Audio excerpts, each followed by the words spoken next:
Sorry, I thought when you said you'd send the link 15 minutes early, I thought you wanted to hop on that. No, it's okay. I appreciate you being early. How are things going? I'm good. It's been a while since we've talked. I know it has been a while. I remember I had gotten a message from you kind of wanting to catch up, and um, so I'm glad we are now. Uh, Yeah. I'm curious to hear all the things that you're doing, and seems like you're staying busy as usual. Trying to. Yeah, absolutely. How have you Uh, been though? Things have been really good. I've been working with Amazon, kind of Oh, changing directions as far as my own like business and things like that go. So I'm trying a few different things. Starting up a podcast. yeah. Started designing some like T-shirts and things just to kind of sell on the side. Um, Not really sure, you know, where things are going with that. Just kind of a side hobby as I, continue to work and try to find the next fill as far as maybe moving away from a job. Cool. So where are you located now? I'm in Dallas. Yeah, okay. And you've been in Dallas, right? That's where you've Right. always been? Yeah. Okay, that's What right. about you? Where are you at? I'm in California, home for now. I've been home since August last year. Yeah. It's weird. I haven't been home for like this amount of time. I can tell I'm getting on my mom's nerves. Right. But Yeah. it's fine. I'm actually going to start traveling hopefully March or April. Right. Yeah. So that was kind of one of my questions was I kind of wanted to do this episode maybe to share with people that don't have that entrepreneur bone or not really familiar with what entrepreneurs are, or what they do, or how they find work, or that sort of thing. So Yeah, go. when you say like I'm going to start traveling again to someone like how do you do that as an entrepreneur? Like obviously that's really cool and like most people would say that they want to do that. Like I kind of understand it, but just as for the podcast, how do you what is it that you do to that allows you to travel, or kind of what is your mindset approach to work and allowing you to have the freedom to do that? Yeah, okay. I mean, Kind of a I'm big question, sorry. yeah, I can yeah, I'll be able to answer it. I mean, my business hasn't been massively successful. I'm still figuring it out as I go. And I'm fortunate I don't have a lot of extra expenses right now because I'm living at home. Mhm. So, and when I do start traveling, I'm gonna be going to Mexico to stay with my grandparents. So it's like it's another location that I don't have a lot of expenses. Right. Um, but yeah, I can totally add some fluff to it, but I don't want to be misleading either Right. on all of it too. I guess it's just more of the approach to being an entrepreneur versus the approach to, I'm going to get a good job, start to save and, buy a house and that sort of thing. Cause that's for a lot of people, but it's also not for a lot of people in the sense that, people want to have that freedom to go and travel and do things and even to just to go say, hey, I'm going to go spend time in Mexico with my grandparents. Like what affords you that like freedom when you don't have a job? Like what are the ways you're seeking to build income? You say you might not always have had a booming business, but like I don't think any entrepreneur or any successful business person always had that crutch to rely on. So I guess just more of the mentality behind it Yeah. rather than the modality of how you do it. Okay. Yeah, I can definitely go into that and like it's the mindset and your Yeah. like how you feel about money too. Like I'm not afraid to spend money because I know that like what I'm spending now is pennies compared to what I will be earning in the future type of mindset. Right. So I can go into that. Yeah. Yeah. Cool. So is it gonna be like and a full like are we just I mean, it's gonna be go with the flow, but are you expecting it to be like the full hour or do you how many podcast recordings have you done so far? I've only done one. It's on YouTube. I can share the link with you. But I just so you know, I started recording the video just when we I started. Yeah, Uh, it's okay. and then yeah, it's just kind of free flowing. Okay. Maybe an hour, maybe hour 30. I don't know. I'll try to cap it there just for time's sake. But Okay. yeah, Sounds just kind of good. whatever, nothing specific. Just kind of a conversation. Okay. Well, I'm flattered that you have me on here. Absolutely. I'm glad you took the time to be on here. Happy to. I think one of the great things about people like you, or just the whole environment of the Enagic group, was that there's just an energy there that you're always doing stuff. Not that you can't sit still, but that you just always have like a vision and a goal, and you're striving to be uncomfortable rather than living kind of a mundane, um, you know, and that's not a bad thing necessarily, but it's just not everyone's driven to have a 9 to 5, punch a clock, do the same thing for 5 days a week, and then call it the weekend and then do it all over. Yeah. So I think there's just an energy and a vibe that I like being around that environment, because you get inspired, you have a desire to grow and move, and I think there's some creativity, inspiration there that's just you don't necessarily find that in other groups.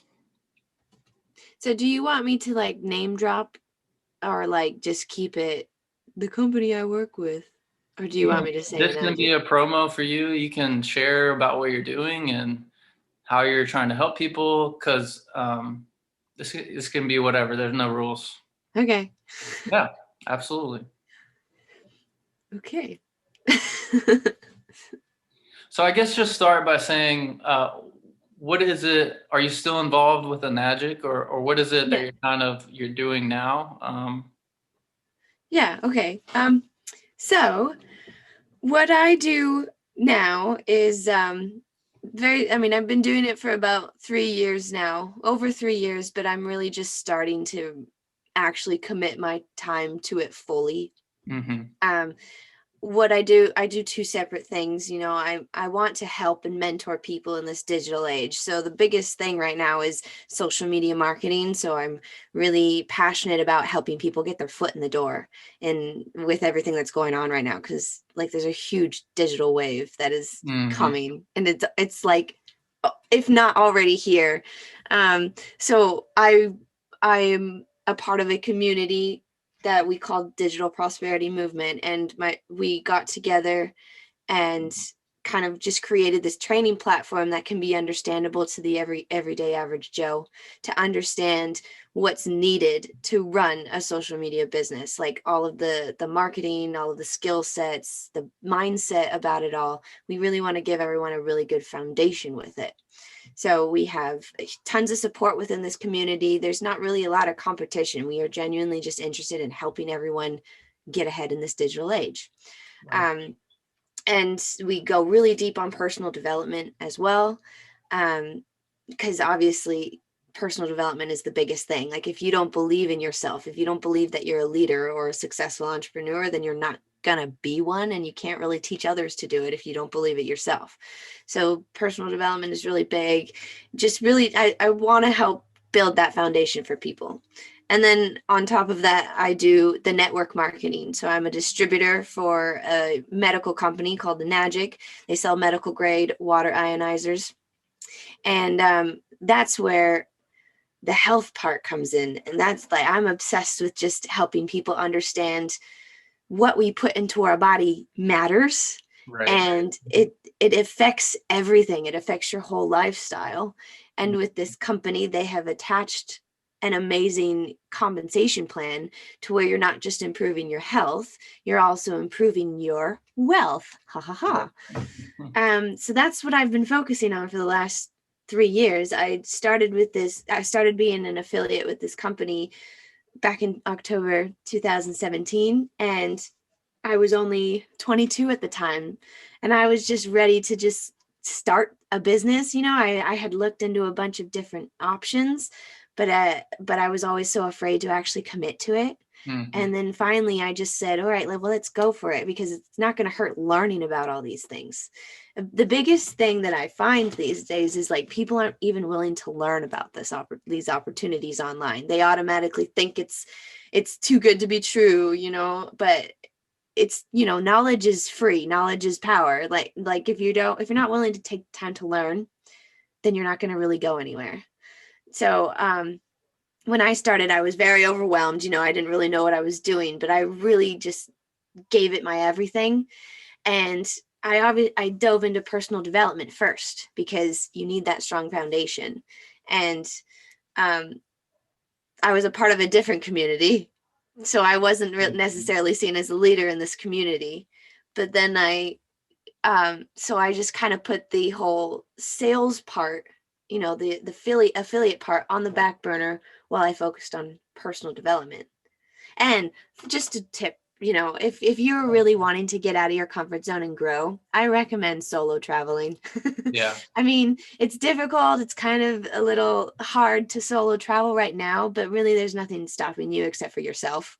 You Right. can make it work if you really wanted to. And doing that really puts you in a position to where you have to rely on yourself, and you really find out who you are, and you find out what values you have and where your priorities lie. And it really made me have the confidence in myself, starting out. And then that made me feel like a total badass. I felt like I could take on the world. I Right. can. So like, I don't know if you want me to tell my whole entire story, but I Yeah, can keep going. start. So I started in 2018, as I said. And, I dabbled a little bit in the marketing at first because I wanted to see what it was. And I actually got lucky. I brought some people in with my Facebook ads, and I was like, okay, this works. But then, like I said, I got overwhelmed. And 2018, that's when all my insecurities came out. I was living up in Canada on a working holiday visa when I started all of this. And, like, like you when you take that big leap, afterwards there's always that self-doubt that's going to be like, oh my god, did I make the right decision? Oh my god, did I do the wrong thing? Did I do and you just, and that's when I started like getting really just insecure about myself. And in Canada, I was living with an ex-boyfriend at the time. I didn't know anyone else in the city that I was living in. I felt very alone. I didn't have a lot of people to rely on. It got so bad to a point where I was just afraid to even leave the apartment that I was living in. I just didn't have any motivation to go out by myself because I had no one to see, no one to go with, nothing to do. And I was just like, oh, I'm fine. I'll just stay in my apartment, like, because I was also a online English teacher at that time too. Okay. So I was like, okay, I teach English online. I get a little income from that, and then I don't have to do anything else. And I realized it was getting bad because I had to start looking for some other part-time jobs, because the online, I only taught 3 hours every day, and it was like enough to cover like hardly anything. So then I was like, okay, well, I'm not going to make this business thing work right now because I'm too afraid to make it work right now. So I'll have to look for other jobs. So I ended up getting like 3 or 4 other part-time jobs. And at first I was afraid to even ride the city bus. And that's when I knew it was bad. Like, that was like, okay, Dani, like you're supposed to be an entrepreneur right now. Like, this was about 6 months into my business. And I was like, you're not really going anywhere. You need to like fix yourself before you try to fix anything else. So So then I dove into the personal development. what Sorry.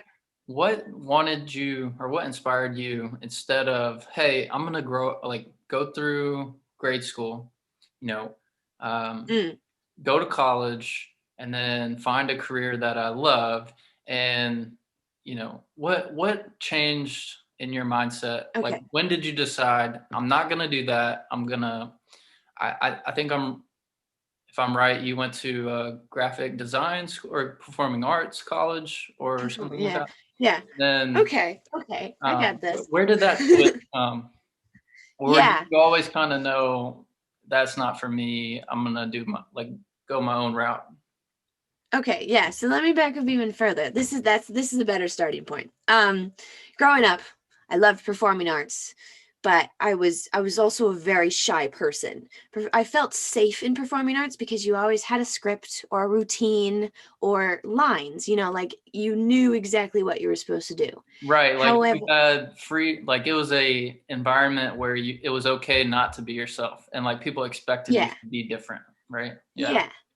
Yeah, so and like on the stage, no one could touch me. Like no one could be like, "Oh, you," like no one, no, I was in, and Right. high school or younger, no one's gonna be like, "Oh, you suck, get off the stage." Like no one's gonna do that. So I felt safe on the stage.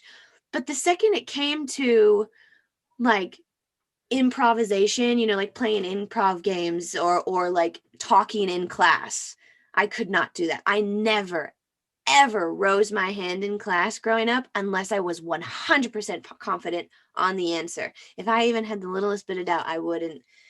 No, like, so I was always insecure, and I was always the teacher's pet because I didn't want to piss anyone off, and I always wanted to make everyone happy.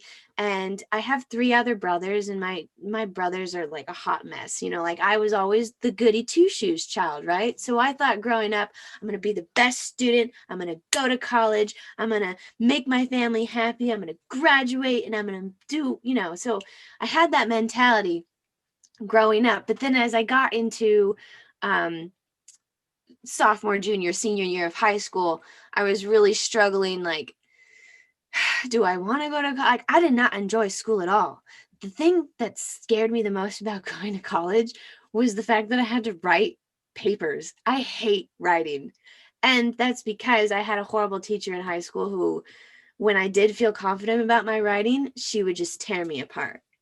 And like I almost didn't pass her class. It was Right. it really impacted me. Um so like getting closer, I was like, okay, I have to go to college. Oh my God, what am I gonna do? Um and I got accepted to a bunch of 4-year universities, and I was totally ready to go. But then I got a letter in the mail, and this letter was for this organization called the Young Americans College of Performing Arts. They are a college, but they also double as a nonprofit organization working with kids to get them involved in performing arts. And when I was 10 years old, I actually took one of their workshops. And then I had completely forgotten about them until my senior year. I had gotten a letter in the mail saying, "Hey, the Young Americans is putting on like a Christmas show. You should come, like buy a ticket." And I was like, "Oh yeah, Young Americans." They were a college and then like worked with kids, and they like travel all over the world volunteering. And so I literally had just accepted to go to this one university. It's called the University of Channel Islands in California. And I had just accepted to go there. And then I got this letter and I was like, okay, well, let's just try it. Let's just try to see if I can get in. And I auditioned. I didn't get in because I was so nervous. I was shaking when they asked me to dance. I was like, "Oh, okay, I can kick, I can turn, I can leap. That's it." It was awful. It was so bad. But then something in me told me to try again. I called them up. I was like, "Can I try again?" And they're like, "Yeah." And then I finally nailed it. And so then I got into this college and I was like, I'm not going to regular college. I'm sticking with this. And Right. so what it is it was a 2-year college. I actually got 2 associate's degrees from them. But then I got to start traveling when I did 1 year with them, in the school. And then the second year I did traveling. So I got to travel all over the world working with kids to get them involved in performing arts. And I was doing online schooling too. And it was incredible. And That's that's when I awesome. got my travel bug. And that's when I really found my love to help people and to just make people smile and have Mhm. fun. Life doesn't have to be serious. Right. Um, and then I was with them for 3 years and I loved it. But when the way the we called them tours, we would go on tour and then we would go to each location for 3 months. So Right. like I went to Japan for 3 months, I went to Europe for 3 months, I went to the UK for 3 months, I went all over the US for 3 months and a couple other places. But in those 3 months we got maybe 6 days off, so it was a lot. So then I loved it, but I felt super drained, and I was like, okay, I want to find something that allows me to travel but not have to like work and or volunteer for other people. Cause I wasn't making I didn't make any money Mhm. doing this volunteering. I didn't have to pay for any of the traveling, which I'm so thankful for, but I didn't make any either. And Right. so then I was looking at that's when I met the boyfriend in Canada, and I was like, hey, that'll be exciting. I'll move up to Canada, work in holiday visa. Heck yeah, I'll be independent. But that, like moving up to Canada, I was like, oh, I don't know what to do. I don't have anyone telling me what to do anymore. I have to figure this out on myself. So then I looked into the online opportunities, but then my insecurities started coming out. So it was like I was in Canada for a good year and a half, just over a year and a half. And it was like just a whole big mix of emotions. So do I you work, think that like you becoming aware of maybe some areas that you were insecure, do you think that would have happened if you maybe went the traditional route and went to college and got a job? Or do you think that like that only came about because you were challenging yourself to be an entrepreneur to kind of find the unpaved road, so to speak? yeah, I honestly don't know what the heck my life would be like right now if I didn't make the decision to try out to audition for this performing arts college. And I don't know what it was in me that made me want to audition again when I didn't get accepted. Like I would have just given up then, but something in me told me, okay, let's just try again. Right. And because of that decision, like my life went on a completely different tangent. Had I gone to Channel Islands, I was thinking of doing like marine biology and something like that. I had no intention of doing theater or any more performing. Like I didn't think I was good enough, I was like, I'm not going to be a professional performer. Like what? I just like doing it for fun. Yeah. So I don't know where I would be if I hadn't have made that decision and then got the travel bug and then just really like do volunteering that made me realize there was so much more to life than going to university and getting a 9 to 5 job. Right. Because I was singing and dancing and playing with kids for 3 years, 2 years straight while I was traveling. Like Right. it was amazing. It just opened my mind to a whole new world. I didn't even have that much of a passion to travel Mm. when I was in high school. I mean, yeah, I wanted to see the world, but I never thought much of it.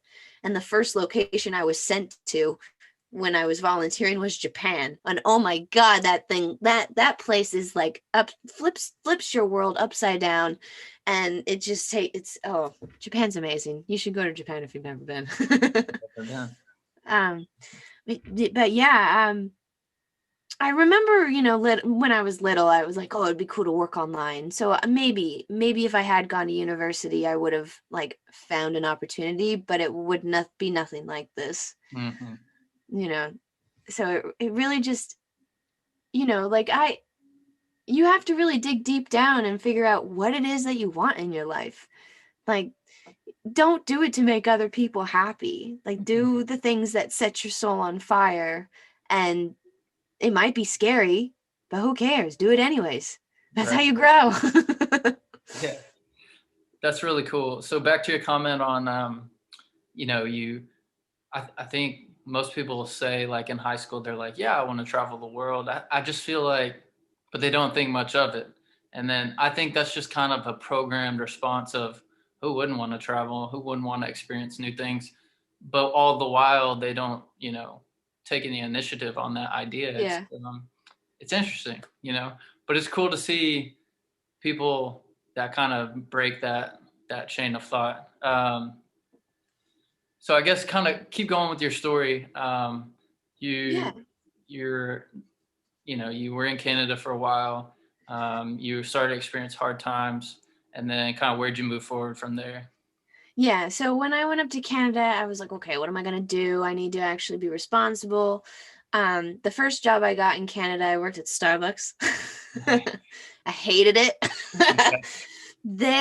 And it was like the number 3 Starbucks in all of Canada. So it was a big, busy one, high expectations. And I love Starbucks and the people there were great, but they train you like robots. And so that just kind of like brought out a lot more of uncomfortability. And I could walk to this place from where I lived, so I don't have to like go far. um, and then um, and then after 2 months, I was like, yo, this is like, nah, I'm not feeling this. And I actually ended up going home to visit family for a couple weeks. So I was like, I'm not going to come back to Starbucks. I'm going to go home, visit family for the summer, and then I'll come back to Canada. So then I ended that job. And then I came back to Canada after visiting family, and I got a job in a shopping mall. And then I got a job as the online English teacher. And around that time is when I started looking for online opportunities, and I found this the affiliate program and learning how the social media marketing. And that's when I dove all in. And then right after that, I tried to make the online English thing work because I didn't want to get another job. And the shopping mall job was just a short seasonal job too. Mm-hmm. And man, yeah. So pretty much, yeah, like around that time. So this was into 2018. That's when my insecurity started coming out. I didn't want to get another job because I liked working on my computer, like not having to leave anywhere, teaching kids online. That was great. Not taking orders. Yeah, I didn't have to go out, and like I lived across the street from the freaking police station, and I still didn't feel safe. But the police station in a downtown area is usually a kind of sketchy area. It was a sketchy area. There were lots of homeless people too. But like that, looking back, I can't believe I was scared of that. Anyway, so then I dove into personal development, and I started reading books. I started doing yoga. I started doing like little 30-day challenges. Like I did a cold shower challenge. For 30 days, you can only take cold showers, and it like really kind of kicks your body into overdrive. And I love how it made me feel. I hated it, but I love how I felt, after I finished the shower every time. Right. And then, yeah, I got into yoga and everything. And then I realized there wasn't much going for me in Canada. The boyfriend was going down a different path, and I felt stuck. I didn't feel like I was growing there. So then I made the decision to move home. September 2018 is when I left Canada. And I went to an entrepreneurship event literally a week after I had gotten home. I heard a bunch of people that were in the community that I worked with. They were doing a meetup in LA, and I was like, I'm going. I need to be surrounded by people who will lift me up, because in Canada, I didn't have anyone. I felt like I was lifting up people, and like it was just like no one was there to support me. I felt like I was supporting everyone while I was up in Canada. Like the boyfriend's family, they were always coming to me, and I was like, why? So anyways, and then I went to that entrepreneurship meetup in September 2018, and that's when everything kind of clicked for me. So it took a whole year for me to kind of realize with my whole online business what exactly I wanted to do with it. And then I was like, okay, stop playing on the sidelines, Dani. It's like you just not wasted. I learned a lot in Canada, but you didn't make a lot of progress. So let's start taking action. So I realized my insecurities were still really bad. I needed to put myself in the most uncomfortable position possible. And how do you do that? Solo traveling. So the rest of 2018, I planned this big trip. And 2019, I started backpacking across Europe. And I had known people in Europe from my previous volunteering days, so I was visiting them. And then on top of that, I found this really cool website where I could volunteer and teach English. So I started doing that. And I was like, okay, we're just gonna go. And really, it like people think it's so scary. Oh my God, you're gonna go to another country. How can you do that? It's like, just buy a plane ticket and go. It's actually really easy. You have all these limiting beliefs in your brain. It's like, oh, I can't just buy a plane ticket. Why not? It's just a click of a button. You're the one that's holding yourself back. And so I bought my plane ticket to Poland, which is the first place I went to start teaching English, because I wanted some security, right? I didn't want to go to Europe and be like completely on my own right away. I was like, okay, I'm gonna start teaching English just to get some footing. And I just did it for 2 weeks. And then I started traveling, visiting friends all by myself. And then I did a couple more volunteer opportunities, because I just love volunteering. I volunteered at a yoga retreat in Greece. I volunteered on an olive farm in Greece, turns out I'm allergic to olive tree pollen. I just found Wow. that out like a couple months ago. And I was on that damn farm I was supposed to be on the farm for 2 weeks, but my allergies were so bad and I didn't know what was wrong with me. Then I had to leave the farm after 5 days. Wow. um, but so like I went all over Europe. I visited 17 countries in 2019, and my total number of countries that I volunteered in now is 14. And so like I've just I just realized so much about myself traveling. Um, and then eventually near the end of 2019, I came back home and I was like, okay, you're a leader, Dani. You're a badass, confident leader now. What are you going to do with it? So I was like, Mhm. okay, I didn't waste another year. I built my foundation on my personal development. Now it's time to take action on my business. And I was having some results. I was able to work online while I was traveling, but it wasn't a priority. Right. Then 2020 comes around, and I'm so thankful. I was not affected dramatically by 2020, other than the fact that I wanted to go to Southeast Asia in 2020, but I couldn't, so that's okay. Uh, um, then I really dove in to the business side, the social media marketing side, and I started getting results, and I started actually believing in the process of what I was doing, and I felt confident teaching people about it then. And 2020 was just a huge, my business exploded in 2020. Like, and I'm so thankful because a lot of more people were more willing to learn about online opportunities. They were more willing to listen to what we have to say. Whereas before, people were like, it's a scam. I don't want to listen. It's like, Hmm. I can explain it to you in 35 minutes. Would you rather spend 35 minutes watching a TV show on Netflix that will give you no value at all? Or would you rather spend 35 minutes learning about a skill that could change your life forever? It just comes down to people's priorities. The more people were willing to listen then, and more willing to make changes for themselves, because there's, so much uncertainty going on in 2020 and 2021. Right. I think more than anything, people are starting to realize that their job security is not secure. Mm-hmm. Um, and people are looking to turn towards other forms of income. And I think Yeah. somewhere I heard a quote is, in the Industrial Revolution, the factories were the primary form of like becoming rich. And now that everyone has like a laptop, and since the advent of like the internet, the new factories are computers. Mm-hmm. Um, so whether or not people realize that is a completely different thing, but Yeah. everyone has the capability, because most people do have laptops or computers and access to the internet, to start their own industry using the laptop, which is really cool. Yeah, exactly. And like before the whole factory boom, everyone was mostly farmers, or they were entrepreneurs. Like 90% of the world was entrepreneurs before all the factories started and the industrial revolution and everything like that. But then once all that started, people realized, oh, I can just work for someone else and not have to plan out my own business. And then that's the mindset that kind of stuck with it all, Because the like jobs aren't working for someone completely else. yeah, jobs aren't bad. It's just there can limit your freedom if you want that Yeah. freedom, I guess. Yeah. And so now, as time has progressed, people have just stayed with that mindset. Okay, got to work for someone else, got to work for someone else, got to get a job, 9 to 5, work for the big man, whatever. And people have kind of forgotten how to think for themselves and build something of their own. And now with this digital age, people are kind of waking up to it. It's like, oh, well, I don't have to have a boss to tell me what to do. Mhm. I'm only working to fulfill his dreams, but I want to work to fulfill my dreams. And now we have so many options out there, but a lot of it has been labeled a scam because people aren't willing to learn about it.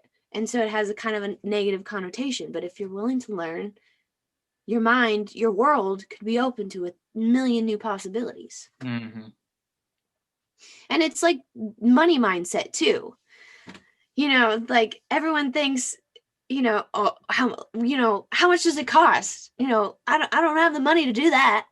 And it's like, okay, well, you have to understand investing in like if you had a crystal ball, or if I had a crystal ball and it said 12 months from now, you're going to be $50,000 richer. If I told you that, would you be willing to invest $10,000 right now to make sure that that $50,000 happens? Like most people would say yes. They're willing to dip in a little bit, invest in themselves to get up there. But nowadays people are like, no, no, no, no, no. I can't spend any of my own money. I just want to go up. I don't want to go in debt. I don't want to go down. But you have to realize like you gotta leverage it, because if you don't invest in yourself, if you're not putting any money, your own money into it, then you're not going to be committed to it. You're not, there's nothing that's going to emotionally Right. hold you You have no skin in the responsible, game. yeah, to make it work. Yeah, and I think most people don't realize that it doesn't take $10,000 to invest in yourself. Most people want to spend like a couple $100 a year on like Netflix, or want to spend $200 on a pair of Jordans, but don't realize that they could spend half that in a month and start to invest in their own education through an online platform, somebody trying to teach them how to drop ship, or Mm-hmm. not that drop shipping will make them super rich, or it might, or be able to make them financially independent from a job. Um, but I think it's more of the mindset. Like you're not even focused on it, and you don't understand that it doesn't take a lot to just start. Yeah. And also like the average US based business in their first year, an offline business, and they spend about $31,000 in their first year to get off the ground. So what makes you think an online business would be any different? It's like you have to get some capital, you have to get some leverage in there to be able to build something. Just because it's online doesn't mean it's all done for you and you don't have to put any work into it. It's like, no, Mhm. you still have to build it. It's just virtually instead of physical office buildings type of thing. Right. So if someone was looking to build, like, start to look towards an affiliate marketing program, or just any sort of side business, side hustle that would they'd want to maybe develop into a full time income. What are some things in your opinion that like are like must things to avoid, to that would prevent them from being in the position to start that, like financially maybe, um, lifestyle maybe, just the ability to have a little time and freedom to budget to start to build something on the side? Yeah. You have to be willing, you have to be coachable, and you have to be hungry. You Hmm. have to want to succeed. You have to actually be willing to make this work. You have to be willing to listen to other people who have made the mistakes. Like, do you want to keep making mistakes and figure it out for yourself, or do you want to listen to a mentor who's made all those mistakes for you and will cut your growth curve in half? Or like not growth curve, but your learning curve, the amount of that you can learn, words right now. um Hard. but yeah, you just have to be willing to learn. You can't all of a sudden just be like, oh, this guy's just out for money. Well, you have to be willing to listen. You have to be willing to learn, because there's so much out there. It might get overwhelming, but you just have to start looking. And preferably you will want to find someone who has done or who has the success that you want, and you ask them what they did, and they'll be able to help you. Get a mentor. Don't be afraid to get a coach or a mentor, because they will help shorten the amount of time it takes you to learn something. Right. So just find someone, kind of to be the first step was find someone that's doing what you want to do. Um, Yeah. and then, And don't be afraid to learn about what they're doing. right. Just like I'm trying to think of, like, people have messaged me on Instagram like saying, "Oh, what do you do?" "Oh, I work online." "Oh, okay. How much does it cost?" Like, um Mhm. how long did it take you to be successful? And I'm like, well, the training platform that we have, you can learn everything in about 2 months. 2 months? Like, that's way too long. That sounds like a scam. Why would it take me 2 months to learn anything? And I was like, oh, well, I mean, I understand 2 months is a long time, but when you compare that to working 40 hours a week for the next 40 years, 2 months sounds like nothing to me. And Right. it's just, you have to figure out what your priorities lie, what you value too. You, if you really have to know, like if you have your list of values, let's say family is your most important thing, then let's say traveling, then let's say, you like yoga, you have a lot of priorities. And then down here at like number 9 is money. Well, the second you make money, you're probably going to spend your money on all those priorities up above.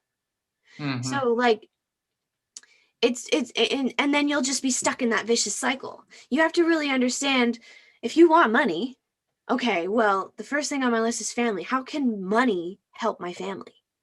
And write like 25 things. Don't be skimpy about it. Write Right. a bunch and Like like I realize think how that it can help you. people, yeah, like I think that people when they hear like that, like when they hear they need to make money a priority, I think that some people think that that's greedy, or some people Yeah. might think that that's wrong. And that's what we've been taught to believe, right? Money is the root of all evil. Oh, the love of money is like it. That's what we've been taught. We've been taught to save. Growing up, I was taught to save every penny. Don't spend anything. Even in high school, if I had $2 to buy a drink, I'd be like, no, I have to save this. But that has created a negative relationship with money. People nowadays are so afraid to spend money because they don't know where their next dollar is going to come from. That's the relationship you need to fix. You need to understand that money is energy, and you know like an emotion is energy in motion, if you think. So like, let's say you've grown up and you have this horrible relationship with money. Maybe you were little and you saw your parents constantly fight about money, or maybe your parents were never around because they were constantly working because they didn't have money, or you heard your parents make fun of your next door neighbor who just got a new car, and oh, they're just trying to be flashy, they're greedy for showing off their money. That's what we're programmed with. But really, you got to look deep down at your money beliefs and question them. Oh, do they actually make sense? Hmm. Because if you and a lot of people say the love of money is evil. No, money is evil. No, money is not evil. The love of money is evil. That is where greed comes in.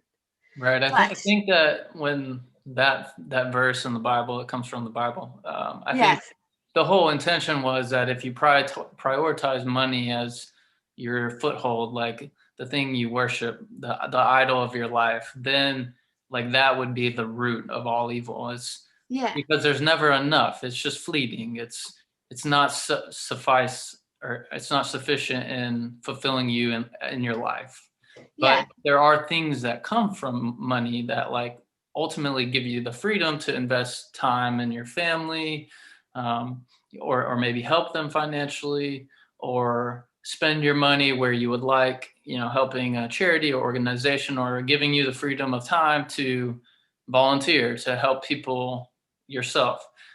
So I think people kind of lose sight of what they can do with the opportunity of having a little more yeah. financial freedom and more independence. Yeah, it's understanding what money can do for you. Like if you're a bad person, money is only going to make you more bad. But if you're a good person and you genuinely just want to help people, more money is only going to make you a better person because you're going to be able to help more. You're going to be able to do more. If you're bad, you're going to do worse. You're going to like you're never it's always going to feel like you never have enough money Mm, because that's like you're never gonna that's where the greed comes in, that you just love having money. It's not going to do anything for you. But yeah. if you have money and you're a good person, you want to use that money to help people, then that's the energy that you're exchanging, right? Like I said, like money is a tool, and it's not worth anything unless you actually use it. Like you Right. might have $1 million sitting in the bank account, and yes, that might be accumulating a little bit of interest every year, but really that money doesn't do anything. It's not going to mean anything unless you exchange it of some value to whatever it is. Right. So like, I used to have a horrible relationship with money. I was so afraid to spend it. Like any penny, I would be like, oh my God, it's so scary. But now it's like, I'm not afraid to use the money that I have access to leverage the lifestyle that I want to live. Like and what if you're afraid to spend $100 right now? Well, you're never going to be comfortable spending $1,000,000 then. If you're afraid to give away an extra dollar as a tip, you're never going to be able to do that when you have more money. So Mm-hmm. you have to be able to spend what you have now to comfortably able to spend what you can do in the future. Like what I'm spending now is pennies compared to what I know I will make in the future. I know I'm going to be a millionaire, and I want to help as many people become a millionaire with me. Like I already know I'm going to have this money because I'm not going to let myself not have the option. Like I want to be able to help people, and this is where I'm going. So I know I'm not going to. My favorite quote is, I am the captain of my ship and the master of my fate. So like, Right. I know I'm going here, and I'm not going to let myself quit, because that's the Right. lifestyle that I want, and I know I can help a lot of people to get there too, and when I am there, I can help a lot of people. So it's like, it's just believing in yourself that you can get there, and not being afraid to invest in yourself or invest in something right now to help you get there faster. Right. So you definitely would say maybe like rethinking your relationship with money, finding someone who's already kind of maybe 5, 10 years ahead of you in that area of life that you would want to be or want to pursue, like finding somebody who's already become somewhat successful, building an Yeah. online business or any sort of entrepreneurial business. Would there be anything maybe for a beginner that you would say, like some daily habits or some things to kind of, like you Okay. said, I started the cold shower challenge. I started doing yoga, and just maybe some personal development challenges. The physical is always a good way to start that, because Yeah. when you put yourself in an uncomfortable environment, like you were traveling, and then obviously a cold shower is pretty uncomfortable. Right now it's 27 degrees in Dallas, Texas, which is not Dallas weather. There's ice on the road. There was a giant wreck on 35 that was like, if I'm not mistaken, I heard like 100 cars just like all collateral damage into Oh each my other. goodness. Yeah. But so like putting yourself in that uncomfortable environment, are there any like little ways you Yeah. can start to do that if someone maybe doesn't have that mindset but is looking to start to build that Yeah. like self-discipline? If you're listening to this and you just genuinely have no idea where you want to go, if you feel really stuck right now and you don't know where to start and you're very overwhelmed, personal development is definitely where to start. I recommend reading, because that's where all the knowledge is. Knowledge is in the books. There's like everything that's on the internet was in books first, like that's where the ancient secrets are. So I don't, if you, I used to hate reading, but when you realize reading gives you access to knowledge that most people don't have the time to learn about, you'll be more eager to learn. A lot of personal development books. I have so many personal development books. The first one that I read is called The Magic. It's a gratitude book. It's just understanding how to be thankful for what you have instead of thinking about what you don't have. And it's a really great book. It takes you on a 28-day challenge of just being grateful and understanding, you know, what you put out comes back to you. Law of attraction. I'm a big person on law of attraction. Keep putting good out so good comes back. Um, and you have to really love yourself too. If you don't like yourself, Mhm. how do you expect anyone else to like you? I mean, you at the end of the day, nothing and no one else matters except for you and the thoughts in your head. My favorite quote is, the quality of your life is based on the conversations that you're having with yourself. So you need to first listen to the thoughts that you're telling yourself. If your thoughts are negative, your life will probably be pretty negative. And if you realize that you have a lot of negative thoughts, that's where you need to start. You need to start reprogramming yourself to start thinking more positive and to start loving yourself, because we are all badass human beings and we're all freaking incredible if we just let ourselves be freaking incredible. So really, like, dig down deep and look at how you speak to yourself. And if you think you are unworthy, I mean, whatever you think is true. If you think you're not enough, if you think you're unworthy, if you think you'll never be successful, why would you want to live in a world like that? You know, you got to question the thoughts that are in your brain. Like, you have to love yourself. You are freaking worthy, because no one else out there in the world determines your worth except for yourself, right? So personal development, read books. Like The Magic is a great one. Or another book. Let me think. There's so many. If you want to read a book on money, if you want to get better at money mindset, if you want to fix your relationship with money, a book called Rich Dad, Poor Dad. That is an amazing book that will help you really get set into the money mindset. You get like, those two books are my top 2 recommendation books. And if you want to get into selling, which I don't recommend getting into selling, like, work on personal development first. But if you did want to get into selling mindset and building off on like business and how to help people, because, you know, to help people, you have to have something to offer, whether it's a service, whether it's a product, whether it's something of value to give people. So if you wanted to work on being able to give people stuff, I recommend reading a book called Go Pro by Eric Worre. But I don't recommend reading that one first. You know, I would recommend reading The Magic first, so you actually love yourself and believe in your worth. And then read Rich Dad, Poor Dad, so you get really comfortable with money, because money is an amazing tool if you let it be an amazing tool. And then if you really want to understand the value of helping people, Go Pro. Nice. Also, other habits. Yeah, so like, those are books. Also, challenge yourself to not look at your phone for the first hour of the day.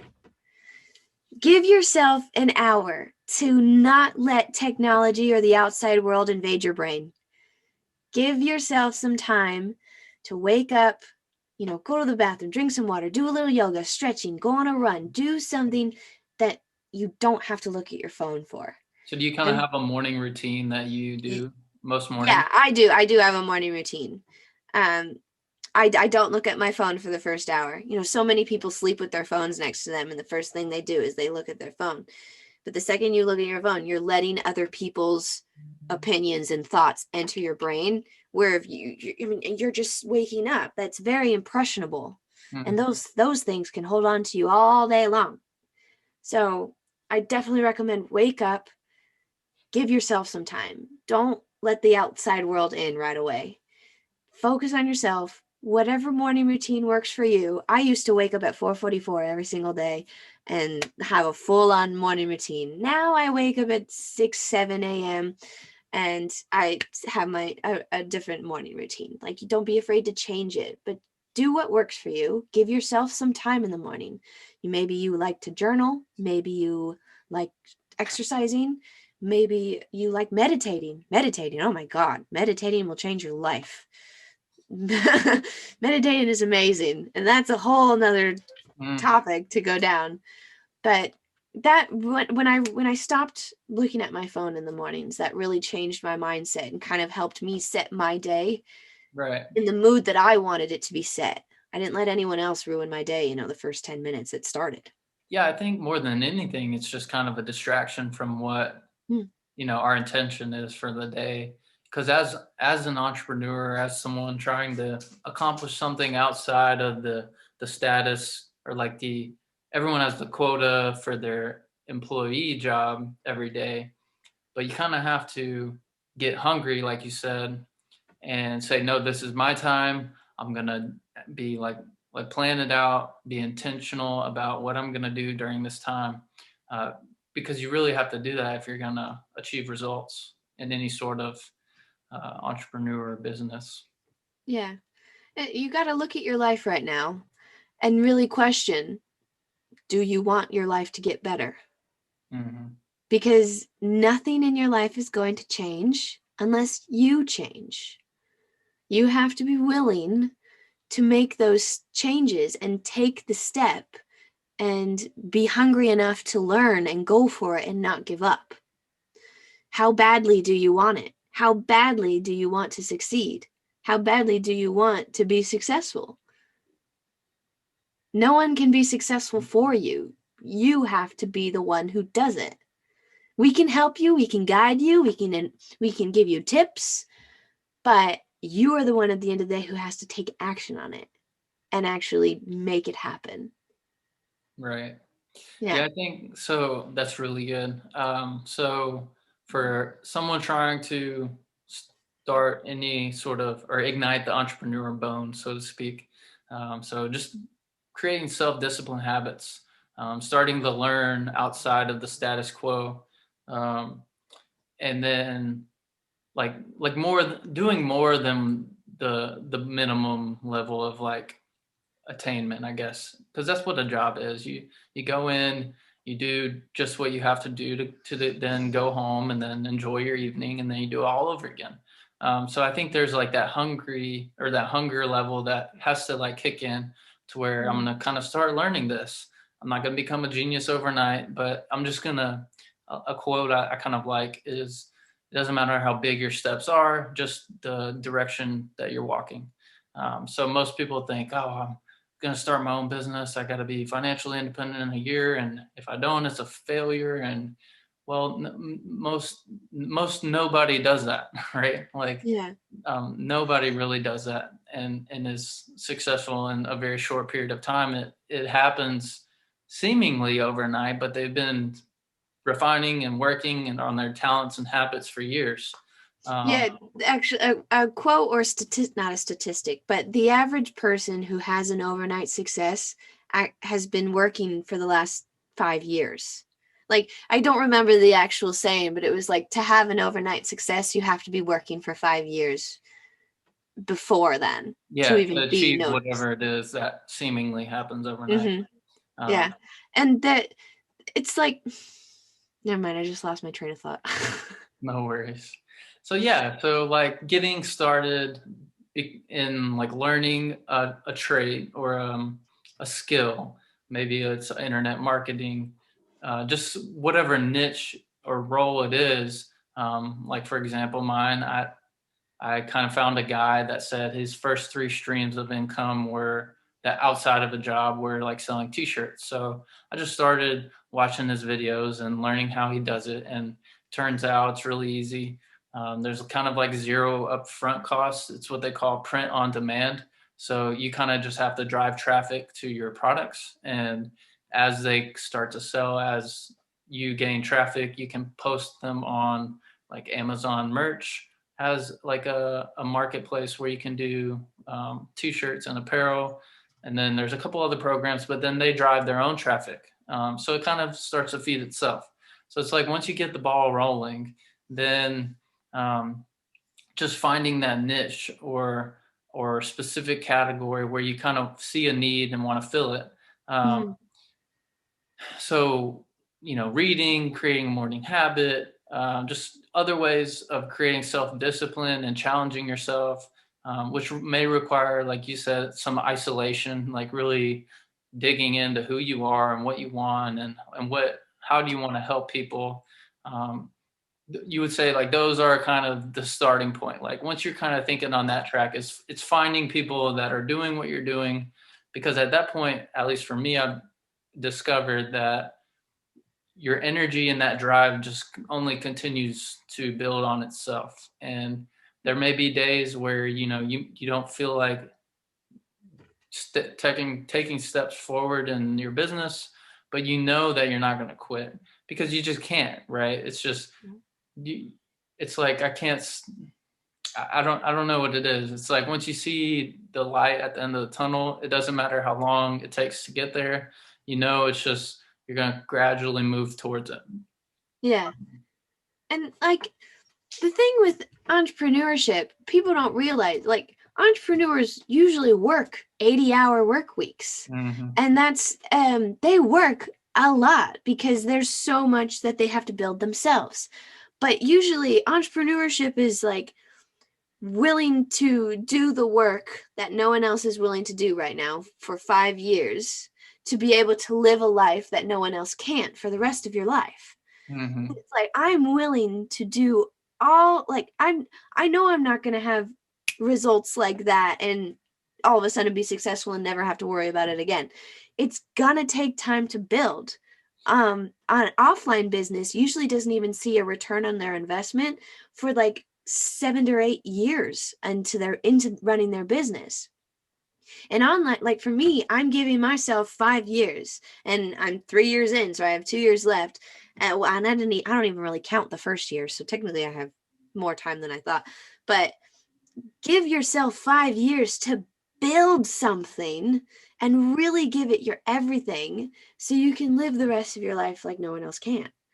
Mm-hmm. It's either that or work for 40 years for someone else and then have a little fun after you retire, maybe Right. if you're lucky enough to retire.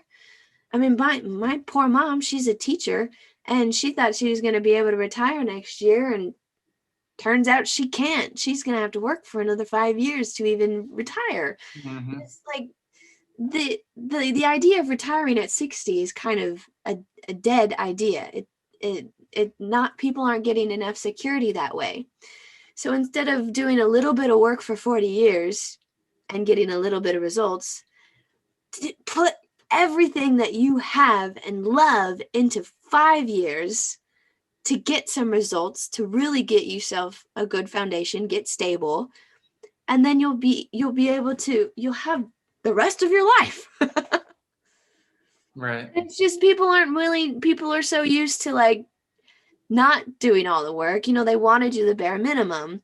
Okay, well, you have to be able to build it, and then you can do the bare minimum later on. Like with Facebook ads. It takes a long time to understand Facebook ads because it's constantly updating. Facebook is always updating its policies. It's lots of changing. Then they change the format or the layout of the page, and you don't know where the click the button went. Like it's gonna take a long time to understand how ads work. But once you do, it takes maybe 15 minutes to put an ad out, and then you can do whatever the heck you want for the rest of the day, the rest of the week, or rest of the month, however long that ad is running for you. But like you have to learn how to get there. You just have to be willing and coachable and hungry Right. to give it your everything, and then it'll be easy later. Right. So you mentioned your mom being a teacher. I guess so. I'm not sure if your dad is in the picture or what he does, but from what you've expressed is that they're kind of the traditional mindset of going to college, getting a job, then working, like your mom can't retire this year or next year, but maybe at like another 5 years. With parents like that work that traditional path, were they supportive in you kind of, going your own way and kind of veering off the road in their mind? Or was it pretty difficult? Did you get a lot of like backspin from them, or were they really supportive? My family thinks I'm totally crazy. However, my mom is the most understanding of them all. Like so when I started, I became an affiliate for the medical company in Agic. I had to buy the products because don't be if you're going to be an affiliate for something, you have to understand, you have to get the products yourself so you can understand how they work and you can explain it to people. So don't be afraid to buy products if you have to buy products. Anyways, so I bought these products. And I told my whole family, "Oh, no, I didn't pay a thing for them. I won them for free during a promotional period. Don't worry about it. Like it's all fine." So because I said that, they didn't really question it. They just thought I was like, "Oh, she's doing some online thing, whatever." They didn't know I invested in these products, they didn't, so they kind of stayed out of it for the first year. And remember, I was up in Canada, so I had my products shipped home to California. And then when I did come home from Canada, I still didn't tell them that I bought the products. I just they never asked, so I never actually cleared the air. And then I continued to build my business. And my family could see that I was getting some results. They like I would get checks in the mail, and they'd be like, "Oh, okay, well, that's happening." So slowly they kind of became more open to it. And then I think it wasn't until last year, so 2 years into the business, I was finally like, yo, I invested a lot of money to do this. Like, it wasn't just free. And they think I'm crazy, but since I told my mom that, she was like, "Oh, okay." And my mom could see me changing, like, in terms of my personality. My mom saw me change, and so my mom got actually a little bit interested in it starting about a year ago. She was like, "Okay, what do you do? Oh, what's this online thing that you're doing? How do you help people?" So my mom's very understanding, and my mom actually has now become an affiliate herself with the water company, and she works with me, and I help her. And so she's on board now. My mom's like, my mom loves learning about it, but she doesn't take any action on it. I mean, that's just mom, and she has a ton of other priorities right now, but she's become very open and understanding, and she's more willing. And then I got her into personal development too. And my mom, I'm so proud of my mom, how far she's come in terms of, like, she was a very negative person. Her inner talk was very negative. And speaking to my brothers, she would usually agree with my brothers over me being the crazy positive daughter. Now, my mom's starting to agree more with me, and she's starting to see how bad my brothers are because they're just full of negativity. My brothers and my dad, they all think I'm crazy. But, they're not willing to learn. I sent them a 35-minute video if they wanted to learn about what I do. They didn't watch it, so they're not willing. My mom, she's willing. And I don't want to force people to understand what I do. Right. I only want to explain it to people who are willing to listen. Be it like my grandparents, for example, I'll tell them a little bit about, the product, because it's a water ionization machine. So I'm always drinking this water. So of course I've told them about it, but I never go into details because I never want to be that salesperson. Like, oh, go to blah, blah, blah, you got to be affiliate with this product. You got to understand the health benefits. No, I purely only tell people about this opportunity who are genuinely interested and wanting to learn. So I don't even call myself a salesperson. I'm simply educating people on the possibilities out there who are willing to learn about it. Mm-hmm. And so yeah, my mom, she's solid. I'm hoping by next year my mom will be able to retire because I've helped her so much with all the affiliates and of course the commissions and all that stuff. I'm hoping that it's enough of an income to take over her teaching job. That is my goal. I want to retire my mom. I want to pay off all of my family's debts before I even think about doing anything else, Mm-hmm. So hopefully once I'm at the position where I can help my family more, the rest of my family will be more on board to learn about it. But I'm not expecting them to get involved. They can if they want, but it's not the end of the world if they don't. They think I'm crazy. It's okay. Yeah, I think if you you kind of have to have no expectation. Yeah, exactly. Because if you have high expectations for people, hey, this is really cool because you know me, you should do what I'm doing. Yeah. You go to your friends, you go to your family, you go to people that you're meeting, and then it's just kind of like, oh, every time I talk to that person, it's about the Enagic products, and like you're saying, you don't really want to hackle people with sales. Yeah. You want to, hey, if there's a need and you're looking to step out of what you're doing or start something new, like, hey, this is what I've been working on, and if you want to learn about it, here you go. Yeah. Which is really cool, I think, because you see so many of the affiliate marketing or people do go about it in a way that just people go running the other direction. Yeah, because it has such a negative connotation, like, oh, it's a pyramid. Oh, you have to sell to your friends and family. It's like, Okay, what's not a pyramid? I'd like freaking McDonald's. There's the CEO and then there's the other people and then the managers and the employees. It's like I'd rather be a part of if you must call it a pyramid, where I create my own wealth rather than I'm creating someone else's wealth. Right. You So just I have the just, ability to create your own team, create your own yeah, you have the staff. control. Yeah. Yeah. And it's like with this digital age, people, obviously direct sales back in the day, people had to do door to door. And people still think that's what it is nowadays. They don't realize that you can now do it all online. I have never done in-person sales. Like I have never done door to door. I've never tried to get any of my friends or family like to join. If they're curious, I will tell them about it, but I don't expect them to join. Like you can do that all with automation online, like just put on a Facebook ad and then it runs, and I don't even have to talk to these people until I know that they're super interested in it. And it's just a matter of mindset. We have access to so much stuff out there. You have to be willing to learn about it or you're not going to get anywhere. Yeah, I think for me, the mindset shift on my perspective towards Facebook, I was like, people that use Facebook don't have any friends.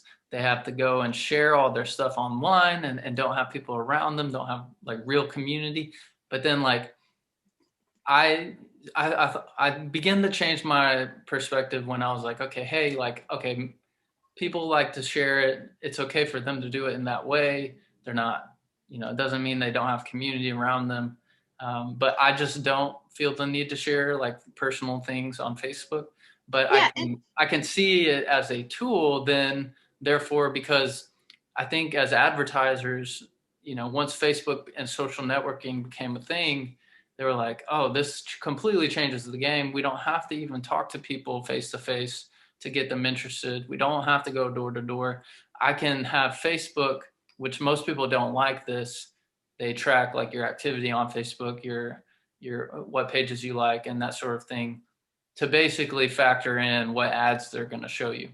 And as maybe the consumer, you don't like that so much, but as an advertiser, you love that, because if I'm selling golf clubs and I'm not going to try to sell golf clubs to someone who plays cricket or basketball or bowls. I want people that, like Tiger Woods's Facebook page or like the PGA Tour or, have traffic that is around golf, because they're going to be the ones buying, golf clubs or golf balls or whatever golf apparel. And you get more bang out of the ad, rather than, instead of having a billboard on I-20, then everyone sees it. You're only targeting people who are genuinely interested or have an initial interest in golf, yeah, or whatever the product is. So yeah, and advertising online is so easy now. yeah, and it is. And I understand people don't like being tracked and all that stuff, but I mean, it's not like you're doing anything illegal, so I mean, you should be fine, right? But um and I think like even online, people are afraid, "Oh, I don't want to post anything about what I'm selling." You don't even have to do that now because there's ways where you can keep your Facebook and social media advertisement fully separate from your personal Facebook and Instagram page. Like, I do not post about my business on my personal accounts. I've done 2 or 3 posts here and there by choice, but mostly my posts are about just mindset or self-love or just some general thing that I've discovered in my life, stories, lots of travel stories too. Mm. And people, and then that attracts people. And if they're interested, hey, what do you do? Then I'll tell them. But in terms of my Facebook and Instagram ads, I can send it out to people and none of my friends or family or immediate family will see it. I mean, they might if they're targeted in it, but like they don't have to click on it, Mm-hmm. and it's just how you see it. You don't have to sell to your friends and family. A lot of people think that that's what you have to do, and it's like, no, we live in such an awesome digital age where you don't even have to do that. You just have to be willing to spend a couple bucks on Facebook ads every day, and you could get by with $5 a day. Mm. That's like a Starbucks coffee. So it's like, do you hold coffee more on a priority or a Facebook ad that could potentially make you a bunch of money for your business? Where do Right. your Yeah. priorities lie? Right. Yeah. That's good. And you don't Uh, even have to run Facebook ads every day, just how long you want to run right. them. And then I think one of the things was you can test them for even cheaper than that to see if they're high quality ads. Yes. So there's just a lot of options for people, and I think the biggest thing is just getting started, Mm. and finding a role or a product, or even if you don't have products, there's other ways to do that. Um, Yeah. which is just really cool and exciting for people looking for that growth and that change, and trying to be, have a little more freedom to where they can travel, and or they can, not punch the clock. I think that's the biggest thing right now is, for me, I'm trying to jump out of Amazon as quick as an opportunity presents itself. um, and I just don't think people were designed to go and punch a clock and do monotonous work every day. I think that's kind of where your creativity or freedom, you know, goes out the window. Yeah. As far as with what I'm doing now, not every job is the same. Not, I can't really speak for anything other than my own experience. But it's really cool to have, just knowing there's other ways or other options to go about it. Yeah. Because I think that's the biggest thing is realizing you can change, realizing there are other opportunities. You just kind of have to start with something. Yeah. And if you look at the big picture, there's really only three secrets to having the business. And obviously, you need to build that foundation of personal development first. But the three secrets you need to understand is you need to have something to offer. Like you need to be able to give value to the people. You need a product, you need a course, you need a book, you need, something that gives the public value. So you need a service or a product. Like that's the first thing. You need to give people something. The second thing is knowing how to advertise for your business. Now for me, I do social media because there's 3.5 billion people on social media. Some people choose other website ads. Some people choose billboards and supermarket bulletin boards. But you have to think of where your ideal audience is. Me, I'm 25, I'm a millennial, and most millennials are on social media. So that's the platform that I have used to get my advertising out there. And you have to learn how to advertise. You can do that traditionally or you could do that through Facebook ads. That's the second secret. You have to know how to get it out there. And then the third thing is knowing how to maintain it, how to keep it going, and preferably how to keep you off the computer messaging every single individual person. You want to have a system or an automation thing in place. Now, like you can have your own website that does the selling for you rather than getting on a one-on-one call and explaining the process to everyone. You can have follow-up emails that go to people's inboxes so you can close them there with just your email. Like you can write an email once and it can go out to 500 people. You're not writing 500 different emails. You're writing one email to 500 people, so you have to find that automation, that thing that will keep you that will keep your business going without you being there. So you can go off and live your life the way that you want. Right. But Just more freedom of time. yeah, you need that time. I mean, all of this will give you time, location, and financial freedom, but you have to be willing to understand it all, plug it in, and take action on it. Mm-hmm. So it's like those are the three things that you really need to understand as a business person. You need to have a product, something to offer people. You need to have a way to advertise or to get the word out. And then prefer like you want to be able to have it run on autopilot so you don't have to do it every single time. Right. And like I said, it takes you 15 minutes to put an advertisement out and you can go snowboarding or surfing, like whatever you want to truly do. Mm-hmm. And having a business online, you can do that anywhere you want as long as you have good Wi-Fi. Which is most everywhere now. Yeah. Yeah, I'm so like I haven't earned thousands and thousands. I'm not fully financially independent, but I am financially independent enough where I mean, I am not financially independent, but I am location independent because I don't have to be anywhere specifically. I can, like, I'm going snowboarding actually in Big Bear. I'm taking my very first snowboarding lesson this Nice. weekend. All I need to do is take my laptop and I'll do my work from the mountain, you know? And Hmm. next month, or in 2 months, I'm going down to Mexico to visit my grandparents down there. And they have Wi-Fi, so I'll just take my laptop and go down there and work on my business there. And Hmm. I mean, it's not going to happen overnight. It's taken me 3 years to get here. And I know people who have had the same success that I have and who have done it in 6 months. I have done it very, very part-time on the back burner. Like, I did not make my business a priority the first 2 years. Now Hmm. that it's a priority, it's, you have to decide what you make a priority and how fast you want the results. That's good. So kind of shifting gears a little bit. Um, I kind of thought of this. It's a question I like asking people Okay. is, given everything that happened in 2020 and that's kind of dragging over with, the everything, like there was just so much that happened,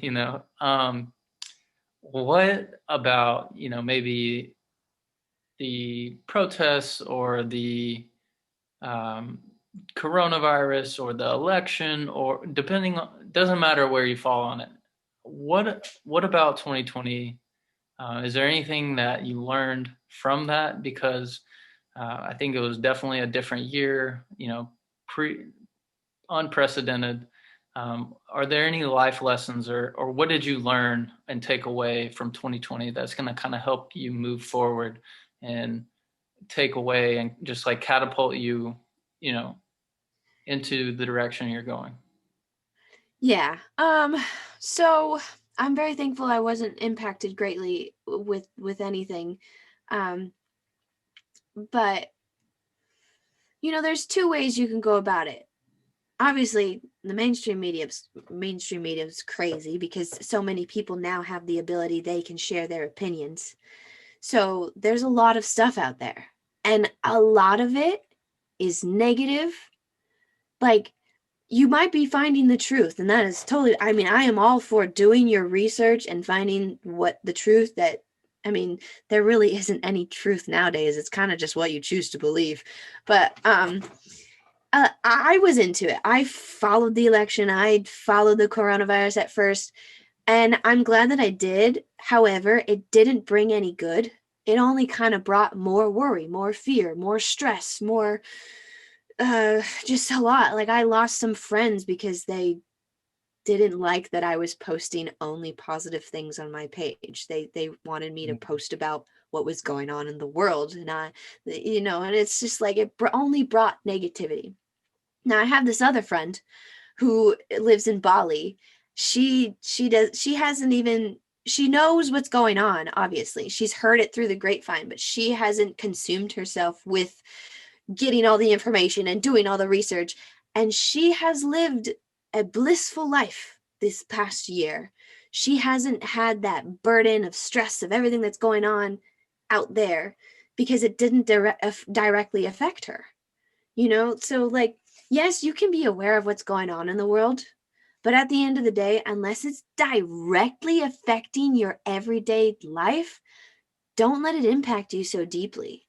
Right. And so, like, had with coronavirus, like, yes, you have to wear a mask when you go inside and to respect others and blah blah blah blah blah.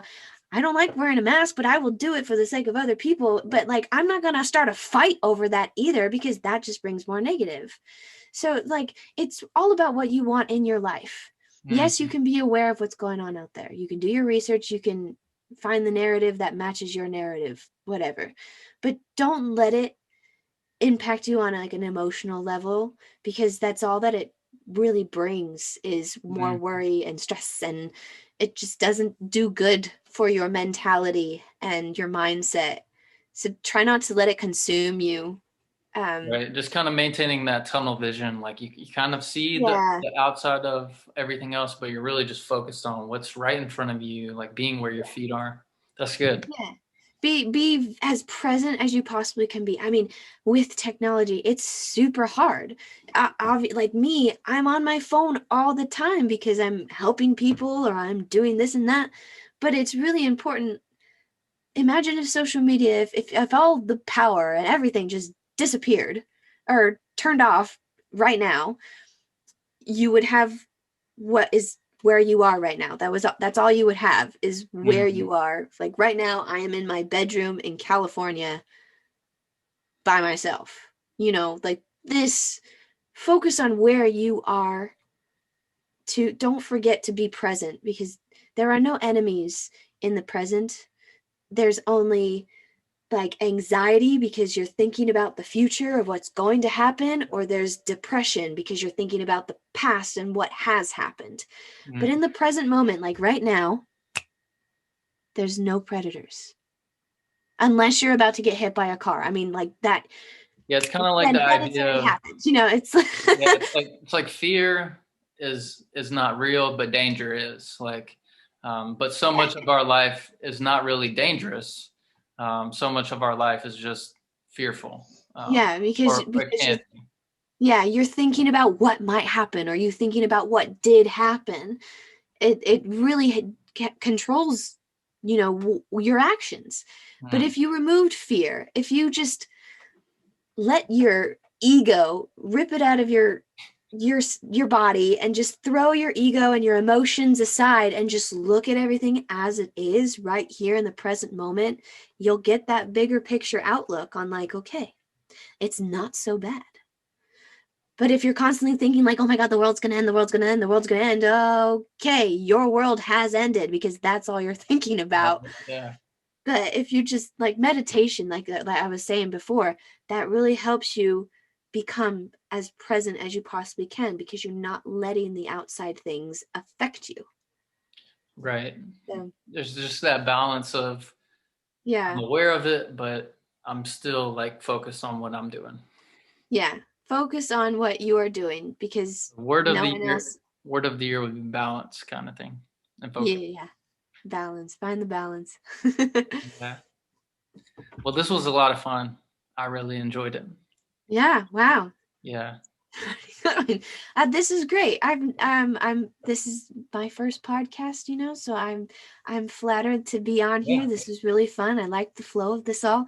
I I'm I know I have all this energy and I jump all over the place, but that's just I me and my really love it. Yeah, it's personality. And good. Yeah. I'm glad that we got some good stuff out of this. I know. Yeah. We may just do it again. But yeah. I'm happy to. Yeah. This was really great. Thanks so much, Danny. Cool. Thank you. So we Yeah. good? Are we Alrighty. good? You have a good one. We're good. Okay, we're leaving. Okay, I didn't know if you're ending the recording or if you're good. No, no, it's okay. Thank you so much. I really You have a enjoyed it. good one. Stay safe out there. Yes. Speak to you soon. Bye. Bye. There we go.